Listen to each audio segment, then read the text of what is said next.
All right, how's it going, Armed Forces Initiative? It's Trevor Hubbs here with another book review. Today we're reviewing Fights on the Little Horn. This is one of my favorite Battle of Little Bighorn books. If you don't know, I'm a little bit of a history nerd, and the Battle of Little Bighorn is one of my favorite battles. Can't say enough good things about this book.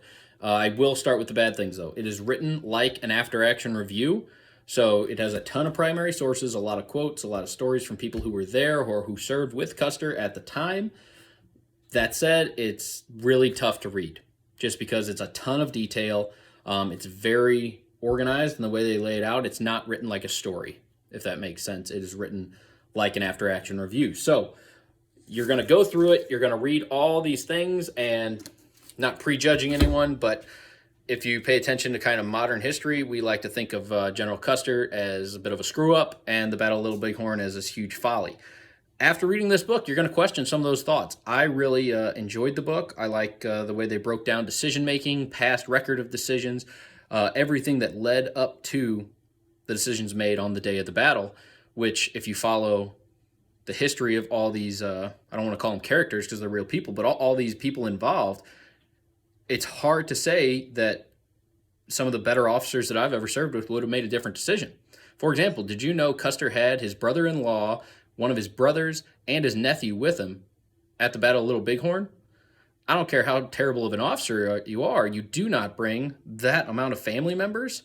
Like his nephew was like 16. It's been a while since I've read the book, but I think he was 16. He was just there for like a summer vacation, right? You go on summer vacation to go fight the Native Americans. You don't go into a battle with those people unless you are 100% confident of victory. And you could say that's part of his overconfidence. And you might be right, but I'm just saying, read the book. Really interesting. It's going to give you some different opinions, but it's also it'll make you tear up a little bit. Just the amount of individual acts of bravery witnessed by other people on the battlefield, from Custer's position, from some of his lieutenants, some of his captains, a lot of his NCOs. I think there was like 26 medals of honor written up for this battle, and I think they all really deserved it. It was an incredible story to read, incredible firsthand accounts. Give you one example of just kind of a tidbit, a teaser on why you should read it. You know, after the battle, there's the second and third in command officers of Custer's unit here. They asked all the men of the cavalry unit, all the survivors, to sign a letter basically saying that they wanted their own officers to get promoted to take the role of those who died, so Custer's. So basically they were writing letters to promote themselves in their own career. That would be Captain Reno and Major Benteen. And all these officers were trying to promote themselves and getting the signature of everyone in the unit, which is great, except that 6 months prior, a lot of the people that signed their name very eloquently or in fine handwriting couldn't write at all when they signed their enlistment documents. So it's a little sketchy, right?